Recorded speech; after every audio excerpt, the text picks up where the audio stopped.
मैं पिछले कोई 20 साल से वायलिन सिखा रहा हूँ। ठीक। कम से कम 100-200 लोगों को मैं वायलिन सिखा चुका हूँ। कोई कहता है कि मैं सुकून चाहता हूँ, कोई कहता है मैंने किसी को इम्प्रेस करना है।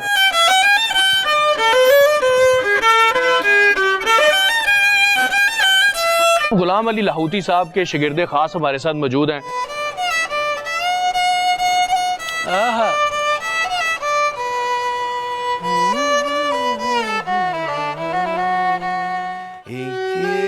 और कुछ भी नहीं, तेरी मेरी कहानी है। दुनिया में दो साज ऐसे हैं जिसको हर कोई सीखना चाहता है। उसमें से एक साज बांसुरी और दूसरा वायलिन है। पाकिस्तान की अवार्ड याफ्ता फिल्म हीर रांझा में बांसुरी को इस्तेमाल किया गया, जिसने पूरी दुनिया में तहलका मचा दिया, जिसके सुर आज भी कानों में रस घोलते हैं। दूसरी बॉलीवुड की फिल्म मोहब्बतें हैं, जिसमें वायलिन का बेदरेग इस्तेमाल उसकी कामयाबी की जमानत बन गया। इन दोनों साजों में से वायलिन को बजाना बहुत ही मुश्किल है। नई बात डिजिटल के साथ मैं हूं मनान गिलानी। तो आज हमारे साथ ऐसे वायलिन नवाज मौजूद हैं जो वायलिन पर ऐसे सुर बिखेरते हैं कि राह चलता राही भी उनका दीवाना हो जाता है। तो आइए जनाब, आपको मिलाते हैं मारूफ वायलिनिस्ट गुलाम अली लाहौती से। आइए मेरे साथ।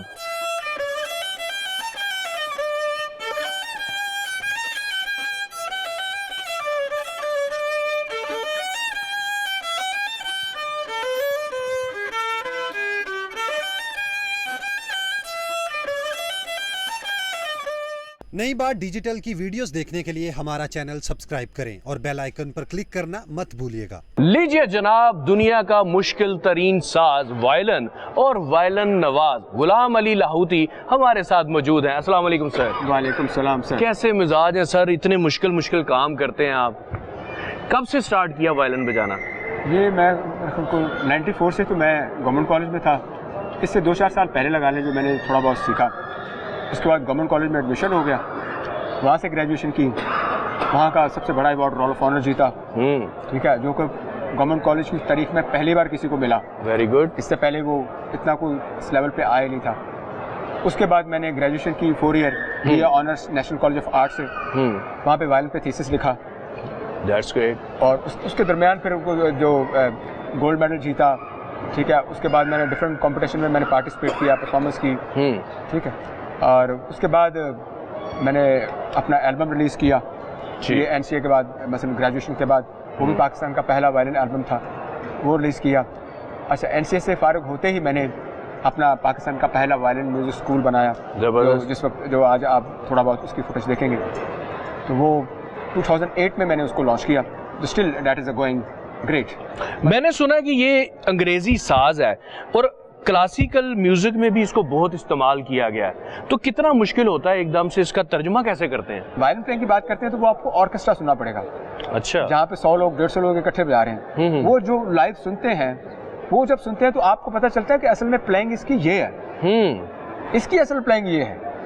जो यूरोपियन प्लेइंग है, जिसका उन्होंने बहुत काम किया इस पर। उन्होंने इतना काम किया कि हम कभी ज़िंदगी में सोच ही नहीं सकते। उसके बाद जिसके हाथ में आया वायलिन, साउथ इंडिया में आया। साउथ इंडिया में उन्होंने अपना कल्चर प्रेजेंट कर दिया। फिर नॉर्थ इंडिया में आ गया। नॉर्थ इंडिया में अपना उन्होंने इसको अपने कल्चर के अपना स्ट्रक्चर ऑफ मेलोडी के मुतालिक इसको ढाला। सर, इसमें यह है कि प्रॉपर आपको एक पोजीशनिंग रखनी पड़ती है, हाथ का इस्तेमाल है, कंधे का है, सर का है, फिर आपने अपना बैलेंस रखना है, बैलेंस के साथ आप सुर निकाल रहे हैं। तो ये इतना कोई आसान काम नहीं है। मेरा ख्याल है कि सिर्फ शौक से इसको नहीं सीखा जा सकता, जुनून की ज़रूरत होती है। देखिए जी, अगर तो आपने मसलन एक प्रोफेशनल बनना है, अगर तो आपने एक गाना सीखना है तो वो तो आपका 4-5 माह में एक मसला हल हो जाता है। ठीक है, बेसिक किया आपने, उसके बाद गाना सीखा, वो आप चले गए। अच्छा, अगर आपने प्रोफेशनल सीखना है तो फिर आपको रोजाना 4 से 5 घंटे प्रैक्टिस करनी पड़ेगी। 4 से 5 घंटे कम से कम। ज्यादा हो सके तो 8 घंटे करें आप। मतलब ये फुल टाइम जॉब है। अच्छा, हर नौजवान की जिंदगी में एक पल ऐसा जरूर आता है कि वो या तो बांसुरी बजाना चाहता है, हाँ, या वो वायलिन पकड़ के कम से कम एक फोटो शूट तो जरूर करवाता है। तो आपने जब ये सोचा कि मुझे वायलिन बजाना है, तो क्या ऐसा कोई आपके ऊपर कोई भूत सवार था, कोई मोहब्बत का, कोई दिल जले थे आप? नहीं, एक्चुअली मेरे बाप चाहते थे कि मैं वायलिन प्ले करूँ। अच्छा। मैं नहीं चाहता था। उन्होंने कहा कि आप वायलिन सीखें। मेरे फादर लेके आए वायलिन, तो उन्होंने मुझे वैसे कहा कि यार ये वैसे सीखो, प्रोफेशनल ना। क्योंकि वो जानते थे बड़ा मुश्किल इंस्ट्रूमेंट है। तो मैं उस दौर में पढ़ता था। तो जब मैं गवर्नमेंट कॉलेज में गया, वहाँ पे जब मुझे एप्रिसिएशन मिली, अच्छा, then I made my mind to be a professional. तो फिर मैंने इसको एज ए प्रोफेशन अडॉप्ट किया। पुराने ज़माने में ये होता था कि जो आशिक मिजाज लोग होते थे या दिल जले, जिनके दिल टूट गए, वो बांसुरी पकड़ते थे। इजी टू बाय है और थोड़े से पैसों में मिल जाती है। अब इसको तो खरीदना भी एक काम है ना, कि इसको खरीद के लाएंगे, फिर सीखेंगे, फिर बजाएंगे। तो आजकल के जो आशिक हैं वो वायलिन पे आ रहे हैं। मैं पिछले कोई 20 साल से वायलिन सिखा रहा हूँ। ठीक, कम से कम 100-200 लोगों को मैं वायलिन सिखा चुका हूँ। अच्छा, उसमें जितने भी ज़्यादातर जो लोग आए हैं वो गाना सीखने आए हैं सर। अच्छा, वो कोई मसलन प्रोफेशनल बनने के लिए नहीं आए। कोई कहता है कि मैं सुकून चाहता हूँ, कोई कहता है मैंने किसी को इम्प्रेस करना है। इस तरह के 2-3 व्यू थे ज़्यादा। किसी को कुछ ज़्यादा उस तरह नहीं आया कि मैंने वायलिन सीखना है। और हाँ, 2-3 लोग आए हैं। बॉलीवुड की काफ़ी सॉन्ग्स हैं जिसमें वायलिन का जो है बड़ा अमल दखल रहा उस गाने के हिट होने में, और ऐसा हिट हुआ कि वो 40-40 साल गुजर गए हैं और आज तक वो हिट चल रहा है। पाकिस्तान में आप समझते हैं कि वायलिन का वैसा इस्तेमाल नहीं हुआ जो बॉलीवुड में हुआ? बिल्कुल। उसकी वजह ये थी कि हमारे जो वायलिनिस्ट, ये हकीकत है, अब इसको कोई तस्लीम करे या ना करे, हमारे जो वायलिनिस्ट पाकिस्तान में थे वो मटेरियलिस्टिक ज़्यादा थे। अच्छा, उन्होंने वायलिन से पैसे बनाए हैं, वायलिन के लिए काम नहीं किया। अच्छा, बॉलीवुड की एक फिल्म थी मोहब्बतें, जिसमें शाहरुख खान ने वायलिन हाथ में पकड़ा और इजहार मोहब्बत किया। फिर उसके बाद वो म्यूजिक उसका बैकग्राउंड में चलता रहा।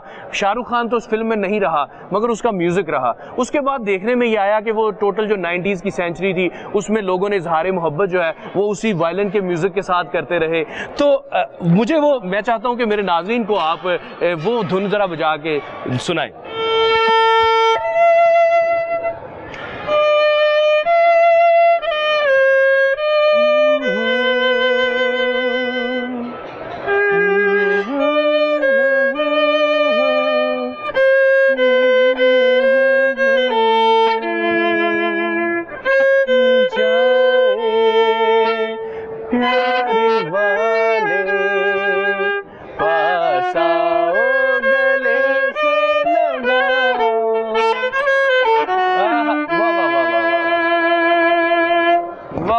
वाह, जबरदस्त लाहौती साहब, कमाल कर दिया आपने।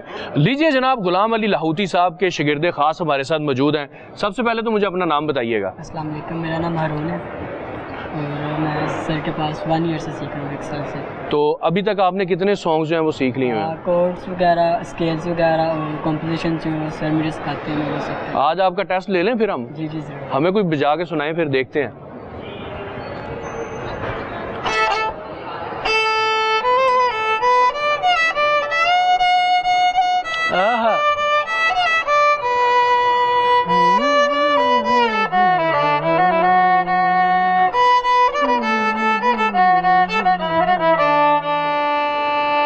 बहुत खूब भाईजान, ये तो आपने कर दिया साइड पे, तो अब इसको रखें साइड पे और मुझे ये बताएं कि अगर किसी को खुश करना हो, पहले ही कोई दुखी हो, उसको मजीद दुखी कर देंगे, आप बेचारा लेट जाएगा।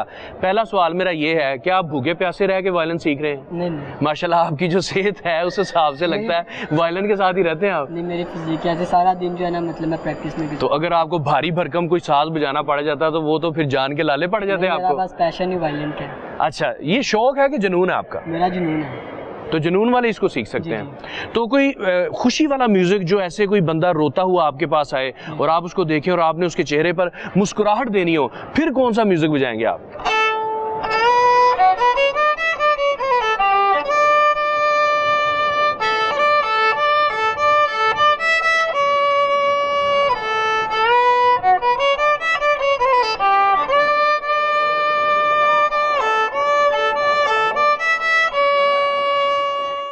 बहुत खूब, तो आपने मुस्कुराहट दे ही दी। नाजरीन, आपने देखा कि ये काम जो है सिर्फ शौक का नहीं, आपको जुनून की हद तक जाना पड़ता है, तभी आप वायलिन को बजा सकते हैं। और दूसरी बड़ी बात यह है कि वायलिन कभी भी आपने गलत जगह पर नहीं बजाना। इसके 2 नुकसान हो सकते हैं। एक तो बेकदरे लोग आपको कभी अप्रिशिएट नहीं करेंगे, और ख़ास तौर पर जहां आपका महबूबा का घर हो वहां तो बिल्कुल नहीं बजाना, क्योंकि उसका अब्बा आपको पकड़ के जूते भी मार सकता है। इसके साथ ही अपने मेज़बान मनान गिलानी को इजाज़त दीजिए। अल्लाह हाफिज़। प्यार का नगमा है,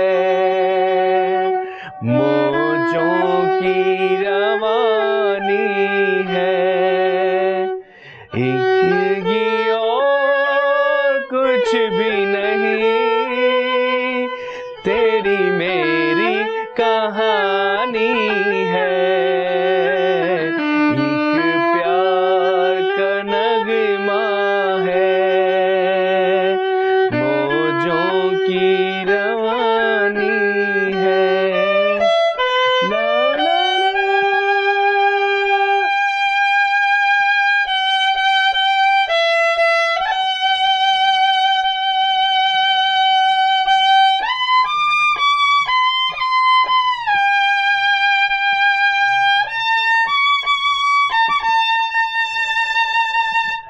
कुछ पाकर खोना है, कुछ खोकर पाना है। जीवन का मतलब क्या, आना और जाना है। दो पल के जीवन से एक उम्र चुरानी है। जिंदगी ओ कुछ भी नहीं,